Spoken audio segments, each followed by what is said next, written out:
This channel does not promote any violent, harmful, or illegal activities. All content provided by this channel is meant for an educational purpose only.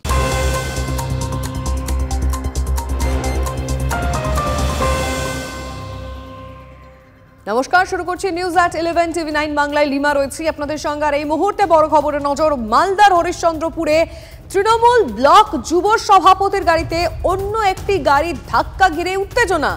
অপর একটি গাড়িতে কে ছিল এবং এখনো পর্যন্ত এই বিষয়ে কি তথ্য সামনে আসছে, শুভতোষ আমাদের প্রতিনিধির সঙ্গে কথা বলবো। শুভতোষ, ঠিক কি ঘটেছে? দেখো লিমা, হরিশ্চন্দ্রপুর 1 নম্বর ব্লকের যুব তৃণমূল সভাপতি পূজন দাস তার ব্যক্তিগত গাড়িতে তার কয়েকজন অনুগামীকে নিয়ে তিনি যাচ্ছিলেন। হঠাৎ করে পেছন থেকে আরেকটি গাড়ি এসে তাদের ধাক্কা মারে, পেছন থেকে ধাক্কা মারে এবং ধাক্কাটা এতটাই জোরে ছিল যে পূজন দাস আহত হয়ে অজ্ঞান হয়ে যান এবং আরো কয়েকজন অনুগামীরও চোট লাগে। এরপরে লোকজন ছুটে আসে, কিন্তু আশ্চর্যের বিষয় তারা আশেপাশে যারা ছিল এবং তাদেরকে পালাতে সাহায্য করে। পরে পুলিশ এসে গাড়িটি আটক করেছে, কিন্তু তাদের খোঁজ চালাচ্ছে। কিন্তু সমস্যা হচ্ছে এটাই যে সেই পরিবার এবং সেই পূজন দাসের পরিবার এবং তার অনুগামীদের দাবি যা এটা সম্পূর্ণভাবে খুনের ষড়যন্ত্র, তাকে খুন করার চেষ্টা করা হয়েছে এবং তৃণমূলেরই তাদেরই দলেরই একাংশ এই ষড়যন্ত্রে সামিল। সরাসরি এই অভিযোগ তারা করেছেন এবং এই নিয়ে রীতিমতো দলের মধ্যেই গোষ্ঠীকন্দল প্রকাশ্যে চলে এসেছে। এর পাশাপাশি তারা একজন নেতা এটাও বলছেন যে এই দলের একাংশ তারা বিজেপির সঙ্গে হাত মিলিয়েছে, যদিও বিজেপির দাবি এটা সম্পূর্ণভাবে দলের গোষ্ঠীকন্দল, তাদের ব্যক্তিগত দলের মানে বোঝা গেল। শুভতোষ আমাদের নজর থাকবে, ধন্যবাদ। আমরা আসছিলাম ওদের থেকে। কোন দিক থেকে আসছিল? বাড়ি থেকে আসছিলাম, হরিশ্চন্দ্রপুরে ঢুকছিলাম। ওরা ফলো করে আমাদেরকে আসছিল। কারা? ওই যে মানে কি নাম আছে জানি না, ওদের নামটা ঠিক করে ওরা আসছিল পিছনে আমাদেরকে কিনা মানে দেখে শুনে ওরা মানে একটা করেছে আমাদের। তারপরে মানে আমাদের জন্য কিছু জন ক্ষতি ড্রিঙ্ক করেছিল সবাই ওখানে, গাড়ি মদ্যপ অবস্থায় ড্রিঙ্ক করেছিল গাড়ির মধ্যে সবাই, 4 জনে ফুল নেশা করেছিল। গাড়ি নিয়ে খুব স্পিডে আসছিল, মানে 80-70 স্পিডে আসছিল, খুব স্পিডে ধাক্কা মেরেছে। আমাকেও মাথায় অনেক জোরে লেগেছে, বুকে লেগেছে, আমাদের তরুণ নেতাকেও খুব লেগেছে, বুকে লেগেছে, মাথায় লেগেছে অনেক জোরে। মনে হয় সেটাই হবে। আমার তো মনে হয় কেউ মানে প্ল্যানিং করে এটা কাজ করেছে। এখন পূজন দাসকে এখান থেকে রেফার করা হলো মালদা, আমরা এখন নিয়ে যাচ্ছি। তৃণমূলেরই দলের কর্মীরা বলছে নাকি এটা ষড়যন্ত্র? হতেই পারে, দেখি, পুলিশকে বলেছি, আমরাও এটা দেখছি। দলেরই ষড়যন্ত্র এমনটাই অভিযোগ করছে। ষড়যন্ত্র হলে পরে আমরা পুলিশকে জানাবো। আইন যেন আইনের পথে চলে, সে যেই হোক, নিজের দলে হোক। আপনি জানেন বিজেপি এগুলাতে বিশ্বাস করে না এবং সম্পূর্ণ বিজেপি যারা বলছে বিজেপির ষড়যন্ত্র এগুলো ভিত্তিহীন। যা তৃণমূলের গোষ্ঠীকন্দল যেন এগুলো তৃণমূলের মধ্যে এগুলো মারপিট, গণ্ডগোল, ঝগড়াঝাটি চলছে। এটা আমাদের দেখার দরকার নাই। সারা পশ্চিমবাংলায় এইভাবে চলছে তৃণমূল।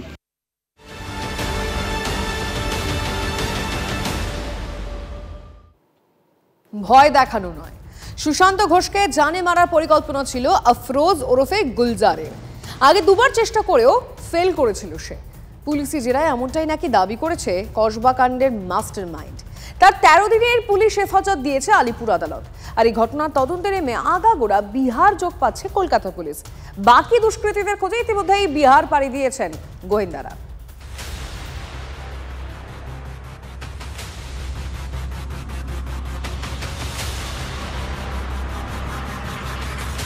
কসবায় কাউন্সিলর সুশান্ত ঘোষের ওপর হামলার ঘটনায় উঠে আসছে একের পর এক চাঞ্চল্যকর তথ্য। দানা পাকাচ্ছে রহস্য।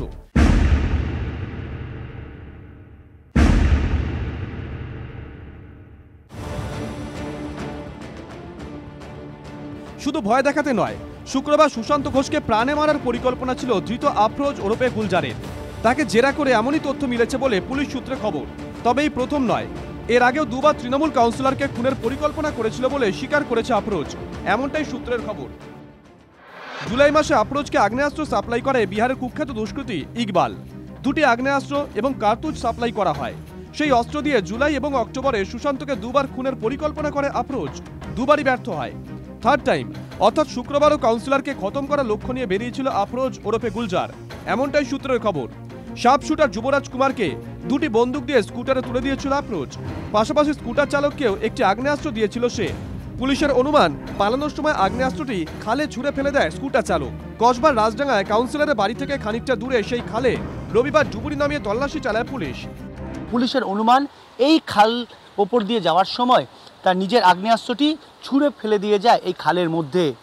সেই কারণেই কলকাতা পুলিশের তরফে ইতিমধ্যেই ডুবুরি নামিয়ে সেই খালের জলে তল্লাশি চলছে, যদি কোনোভাবে সে আগ্নেয়াস্ত্রটি পাওয়া যায়। প্রায় 1 ঘন্টা তল্লাশিতে খালে কোনো অস্ত্র মেলেনি। পরে খাল লাগোয়া ঝোপেও অস্ত্রের খোঁজ চালানো হয়।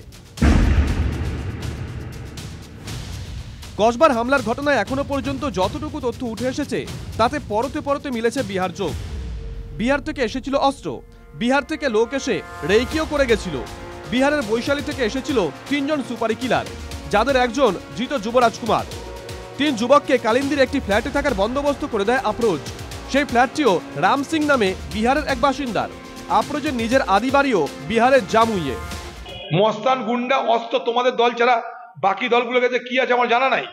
মুঙ্গের থেকে যে সাপ্লাই আসে সে তো তৃণমূলের গুন্ডাদের সুবিধার্থে, তৃণমূলের গুন্ডাদের প্রয়োজন মেটাতে আসছে মুঙ্গের থেকে অস্ত্রপাতি। কলকাতা এতদিন ছিল বাংলাদেশি ইসলামিক জঙ্গিদের সেফ হেভেন।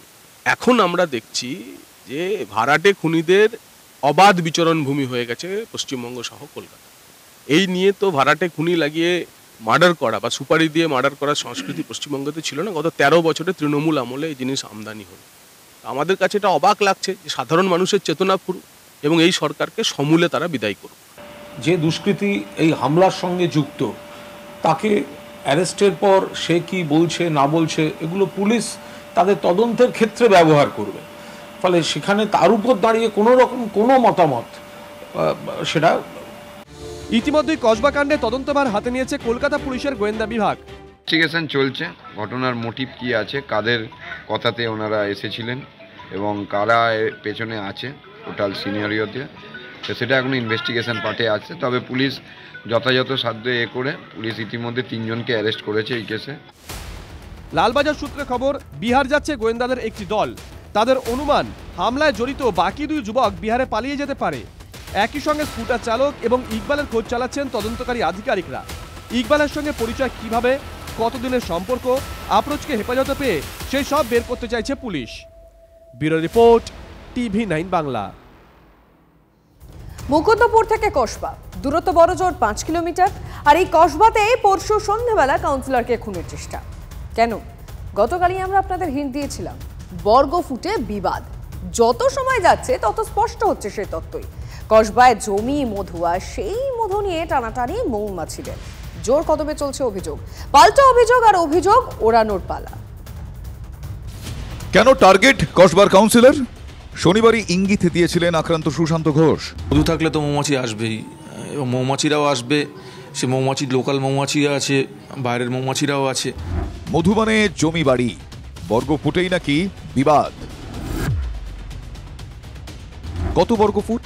কাউন্সিলরকে খুনের চেষ্টার মামলায় অন্যতম অভিযুক্ত গুলজার খান ওরফে আফরোজের দাবি, सुशांत घोष गुंडा है, जगह दखल किया है तो मारा। 2000 स्क्वायर फीट।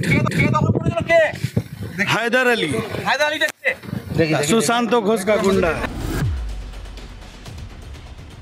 এই সেই গোডাউন যা জুলকারের কাছ থেকে গুলজার খান কিনেছিল, এবং এই 2000 স্কোয়ার ফুটকে নিয়ে যাবতীয় বিতর্ক। চৌবাগার গুলশন কলোনির দাঁড়ভাঙা মোড়, এখানেই নাকি 2টি ফ্ল্যাট ও একটি 2000 স্কোয়ার ফুটের গোডাউন কেনে গুলজার, কিন্তু পরে দখল পায়নি বলে অভিযোগ। ফ্ল্যাটের প্রমোটার জুলকার নাইনের কথায় গুলজারের সুরি, আমি গুলজারকে বিক্রি করেছিলাম, ও দখল নিতে পারেনি, না দখলটা নিল হায়দার আলী। যার দিকে অভিযোগের আঙুল তিনি হায়দার আলী, সুশান্ত ঘোষের ঘনিষ্ঠ। হায়দার এবং সুশান্ত দুজনের অভিযোগ অস্বীকার করছেন। উল্টে জুলকারদের বিরুদ্ধেই ভেড়ি ভরাট করে ফ্ল্যাট বাড়ি আবাসন তৈরির অভিযোগ সুশান্ত এবং সুশান্ত অনুগামীদের। আপনারা যদি এটা ক্রিমিনালের অভিযোগ শুনে আমাকে প্রশ্ন করেন, এর চেয়ে দুর্ভাগ্য আর রাজনীতিতে হয় না। হ্যাঁ, হায়দার আলী আমার হয়ে গুলশনটা দেখে, কারণ আমি সপ্তাহে 1 দিন যাই, বাকি সময়টা হায়দার দেখে ওখানে। এবং আমার স্ট্রিক্ট ইনস্ট্রাকশন আছে, আমার কাছে যে ইনস্ট্রাকশন আছে যে জলা জমি ভরাট করে কিছু করতে দেওয়া যাবে না, সেটা হায়দার ওখানে ফলো করে। তাতে আমাদের জ্ঞানত অজ্ঞানত হয়তো কোনো শত্রু হয়ে থাকতে পারে। আরেকটা কথা বলেছিল কি ওখানে তোর দায়িত্ব আছে, যদি কোনো ভেড়ি ভরাট হয় তো আমি সব থেকে আগে তোকে ধরবো। দাদা এই জিনিসটা আমি ফলো করে চলছি, সেই জন্য আমি দাদাকে আগে বলেছি এটা ভেড়ি ভাড়া হচ্ছিলো, দাদাকে আমি আপডেট করলাম দাদা ওখানে একটা ভেড়ি ভাড়া হচ্ছে, তখন দাদা যা অ্যাকশন নেওয়া আছে দাদা অ্যাকশন নিয়েছিল। আমি যেখানে দাঁড়িয়ে আছি সেটি একটি ভেড়ি, যা দীর্ঘদিন আগে বোঝানোর অভিযোগ ওঠে এলাকারই এক জমি ব্যবসায়ী জুলকারের বিরুদ্ধে, যেটা সুশান্ত ঘোষটা দাবি করেছিল। এবং সেই ভেড়ি আটকায় কিন্তু 2022 সালে যখন কাউন্সিলর হয়ে আসে সুশান্ত ঘোষ, সেই সময় যে এই যে সুশান্ত কুমার ঘোষের যে কঠোর অবস্থান এবং জমিয়া মাফিয়াদের বিরুদ্ধে যে রুখে দাঁড়াবার যে অবস্থান, তার ফলেই ওনাকে আজকে টার্গেট করা হচ্ছে। 120 বিঘায় 100 কোটির কারবার, সব বানচাল, টাকার অঙ্ক নেহাত কম নয়। তাই কি সুশান্তকে খুনের ছক? ষড়যন্ত্র কি একা গুলজারের, নাকি নেপথ্যে জুলকারও? দলিল হাতে নিয়ে ভেড়ি ভরাটের অভিযোগ উড়িয়ে জুলকার বলছেন, দেখুন আমি তো জমি উঁচু জমি নিয়েছি, সেটা আমি পীর দলিল দেখে সার্চ করে নিয়েছি, ওরা একবার ঘেরে দিয়েছিল, সেটা আমি কোর্ট থেকে অর্ডার পেয়েছি, এই কোর্টের সমস্ত কাগজ আছে, এই জমি নিয়ে কোনো বিধাবাদ নেই। সেটা হতে পারে ওই কেসটা এদিকে ঘুরাচ্ছে, ওই কেসটা এদিকে ঘুরাচ্ছে, ফাঁসাবার চেষ্টা করছে, হ্যাঁ আমাকে ফাঁসাবার চেষ্টা করছে। তবে গুলজার বা জুলকার নয়, সুশান্ত অনুগামীদের সন্দেহ পিছনে আরো বড় কোনো মাথা থাকতে পারে। গুলজার এটা মোড়া আছে, এর পিছনে কোনো একটা বড় গেম চলছে, এটা পুলিশ খুব তাড়াতাড়ি বের করে নেবে। হায়দার আলী কোনো টার্গেট নেই, টার্গেট সুশান্ত কুমার ঘোষকে শেষ করবে। কোনো না কোনো পলিটিশিয়ান, অ্যান্টি পলিটিশিয়ান এর পিছনে এর বড় হাত আছে। মধুর লোভে আর কোন মৌমাছির নজর কসবায়, উত্তর খুঁজছেন তদন্তকারীরা। সায়ন্ত ভট্টাচার্যর রিপোর্ট, TV9 বাংলা। ট্যাব জালিয়াতিতে উত্তর দিনাজপুরের পুলিশের জালে আরো 5। তদন্তকারীদের অনুমান এদের মধ্যে কয়েকজন ট্যাব জালিয়াতির মাস্টারমাইন্ড।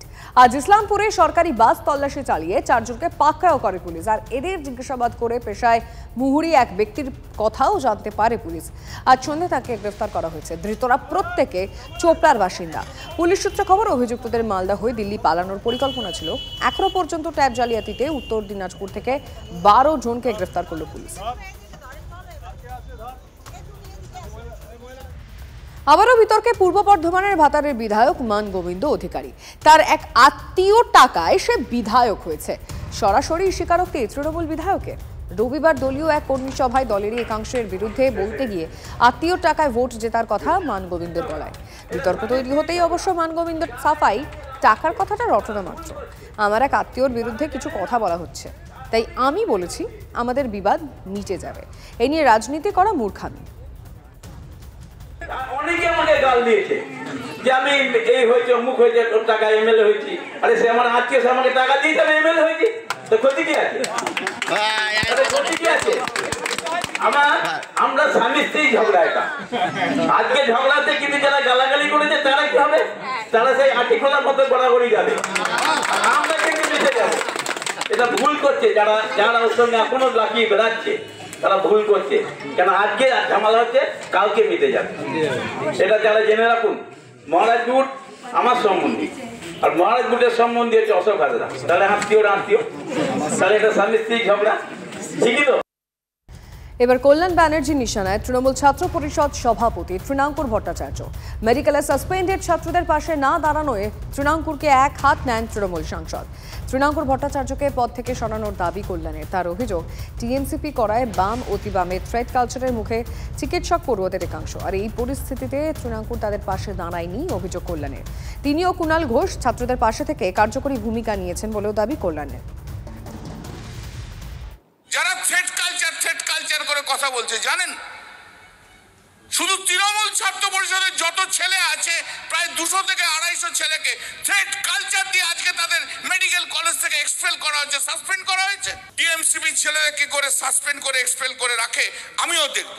আমি তো তৃণমূল ছাত্র পরিষদের সভাপতি আছে, তাকে তো কোথাও দেখলাম না এদের পাশে এসে দাঁড়াতে। সরি টু সে, কি তৃণাঙ্কুর না কি নাম, তাকে তো কোথাও দেখলাম না আমি এসব জায়গায় এসে দাঁড়াতে, সেই ছেলেগুলোদের পাশে এসে দাঁড়াতে। I am very sorry to say. পার্টিরও দেখা উচিত কেন এইসব তৃণমূল ছাত্র পরিষদের সব সভাপতিরা থাকবে যারা অ্যাফেক্টেড স্টুডেন্ট, তাদের পাশে এসে দাঁড়াতে পারে না। এতগুলো ছেলে আজকে সাসপেন্ড এক্সপেল হয়ে গেল, টিএমসিপি ছেলে, আর তৃণমূল ছাত্র পরিষদের সভাপতি, তার মুখ থেকে কোনো ভাষা নেই, কোনো কথা নেই।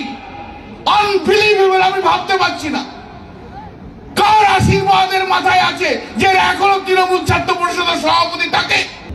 বাচ্চা বাচ্চা ছেলে মেয়েগুলোর পাশে কেউ নেই, তারা আসছে আমার কাছে। সেদিকে কুণাল ঘোষ খেয়াল রেখেছে, কুণাল ঘোষ লক্ষ্য রাখছে, কুণাল আর আমার কম্বিনেশন সব করছি আমরা। ইন্টালিতে ভেঙে পড়লো পুরনো বাড়ি, নজর রাখছে এই মুহূর্তে ঠিক বড় খবরের দিকে। দেওয়াল চাপা পড়ে দুজনের মৃত্যুর খবর পাওয়া যাচ্ছে। সরাসরি আমাদের রিপোর্টার আজিজের সঙ্গে কথা বলতে চাইবো, ঠিক কি ঘটেছে, কখন ঘটলো আজিজ? দেখো, কিছুক্ষণ আগেই 23 নম্বর কনভেন্ট রোড এন্টালি যেখানে দাঁড়িয়ে রয়েছি, এই যে পরিত্যক্ত গোডাউন, এই পরিত্যক্ত ফ্যাক্টরি এবং প্রায় 40 বছরের বেশি পরিত্যক্ত হয়ে আছে বলে জানা যাচ্ছে। এবং সেখানেই সম্প্রতিকালে কোনো এক কোম্পানি এই যে ফ্যাক্টরি রয়েছে সেই ফ্যাক্টরি কিনেছে বলে যেমনটা ফিরহাদ হাকিম তিনি এসেছিলেন ঘটনাস্থলে, তিনি যেমনটা জানালেন। এবং এখানেই একজন নিরাপত্তারক্ষী কেয়ারটেকার তিনি ছিলেন এবং তিনি সন্ধ্যার পর কিছু শব্দ শোনেন, তারপর তিনি সেখানে যান এবং তখনই হুড়মুড়িয়ে এই যে ছাদের অংশ, সেই ছাদের অংশ দেওয়াল তার উপর পড়ে এবং তাকে যখন তার উপর পড়ে, তার ভাই ছিল সঙ্গে, সেও যখন ভিতরে যায় একই রকমভাবে সেও কিন্তু দেওয়ালে চাপা পড়ে। দুজনকে এখান থেকে উদ্ধার করা হয়েছে এবং উদ্ধার করে হাসপাতালে নিয়ে যাওয়া হয়েছে। গুরুতর অবস্থায় দুজনই রয়েছেন এবং এই মুহূর্তে ঘটনাস্থল আমি তোমাকে আরো একবার দেখাতে বলবো। আচ্ছা, আরেকবার একটু পরিষ্কার করে জানতে চাইবো, কতজন আহত হয়েছেন এবং মৃত্যুর সংখ্যা কত? দেখো, দুজনকে এখান থেকে উদ্ধার করা হয়েছে। একজন যিনি কেয়ারটেকার তিনি প্রথমে গিয়েছিলেন এবং তারপর তার আওয়াজ শুনে তার আর একজন ভাই ছিল, সেও যায় এবং দুজনই চাপা পড়ে বলে জানা যাচ্ছে পুলিশ সূত্রে। এবং পুলিশ দুজনকেই হাসপাতালে পাঠিয়েছে। হাসপাতালের তরফ থেকে এখনো দুজন। বেশ, তুমি সঙ্গে থাকো আজিজ, আমাদের কাছে ফিরহাদ হাকিমের বক্তব্য এসে পৌঁছেছে, আমাদের দর্শকদের শোনাবো।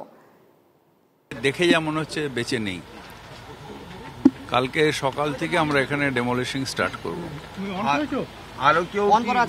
আর কেউ তার নেই, ডিএনজি পুরো দেখে নিয়েছে। তা আমরা এই রেস্কিউ অপারেশনটা এখন বন্ধ করে দিচ্ছি, কারণ নাহলে আমাদের যারা অপারেশনে তাদের মাথার উপর ভেঙে পড়বে। দিনের বেলাটা করা বেটার হবে, দিনের বেলার থেকে আমরা এটা করবো। আবার এখানে সিকিউরিটির মতন লোকাল যেরকম থাকে আর কি, সিকিউরিটি, হ্যাঁ, কেয়ারটেকার সিকিউরিটি যা হোক। এক যুবকের অস্বাভাবিক মৃত্যুকে কেন্দ্র করে শাসনের খড়িবাড়ি বাজারে উত্তেজনা, রাস্তা অবরোধ করে বিক্ষোভ। মৃত যুবকের পরিবারের অভিযোগ তাকে মেরে ঝুলিয়ে দেওয়া হয়েছে। এক মহিলার সঙ্গে যুবকের সম্পর্ক ছিল আর সেই সম্পর্কে অবনতি হওয়ায় তাকে খুন করা হয়েছে বলে অভিযোগ। পরিবারের অভিযোগ, পুলিশ অভিযোগ না নিয়ে বিষয়টিকে আত্মহত্যা বলে জানায়। আর অভিযোগ নেওয়ার দাবি, খড়িবাড়ি বাজারে অবরোধ করে টায়ার জ্বালিয়ে বিক্ষোভ।